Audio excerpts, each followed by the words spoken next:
আসসালামু আলাইকুম। পে স্কেলের আজকে সর্বশেষ সভা অনুষ্ঠিত হচ্ছে এবং এটা অনুষ্ঠিত হওয়ার কথা ছিল দুপুর 12টার সময়। তবে 2 ঘন্টা দেরিতে এই পে স্কেলের সভা অনুষ্ঠিত হচ্ছে এবং অলরেডি এটা চলমান রয়েছে। তো পে স্কেল নিয়ে পে কমিশনের সর্বশেষ সভা শুরু 2 ঘন্টা দেরিতে। নবম পে স্কেল নিয়ে পূর্ণ কমিশনের সভা শুরু হয়েছে বুধবার 21 জানুয়ারি দুপুর 2টায় সচিবালয়ের পুরানো মন্ত্রিপরিষদ ভবনে সম্মেলন কক্ষে এই সভা শুরু হয়।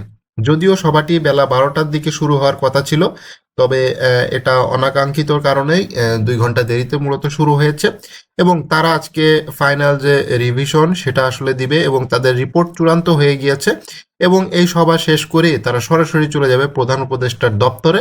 সেখানে যে নবম পে স্কেলের যে রিপোর্ট আছে সেটা মূলত তারা জমা দিতে যাচ্ছে।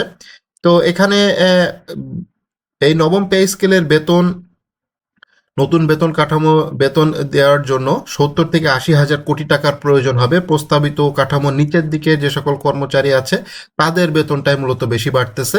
আপনারা জানেন ইতিমধ্যে বাসা ভাড়ার ক্ষেত্রে আমি অলরেডি একটি ভিডিও তৈরি করেছি।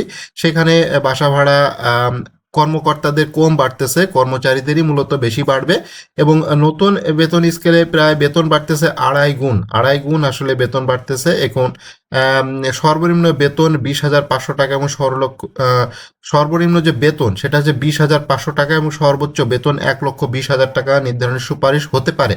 তেমন একটি আভাস পাওয়া যাচ্ছে বিভিন্ন সূত্র থেকে।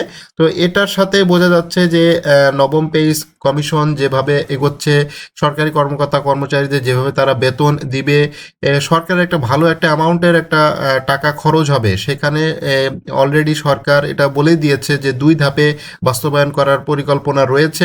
তারা চাচ্ছে যে অর্ধেকটা পরিকল্পনা বাস্তবায়ন করতে, বাকি অর্ধেকটা আগামী অর্থ বছর থেকে যাতে বাস্তবায়িত হয় সেটার জন্যই মূলত কাজ চলতেছে।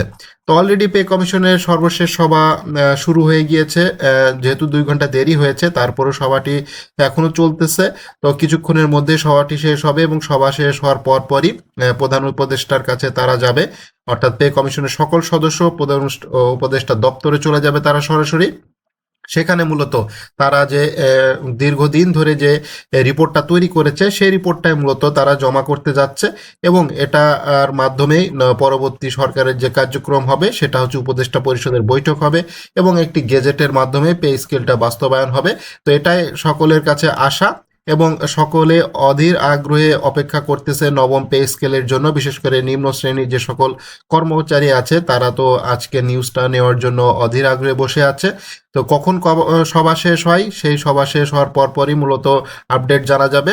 তো ততক্ষণ পর্যন্ত আমাদের সাথেই থাকবেন।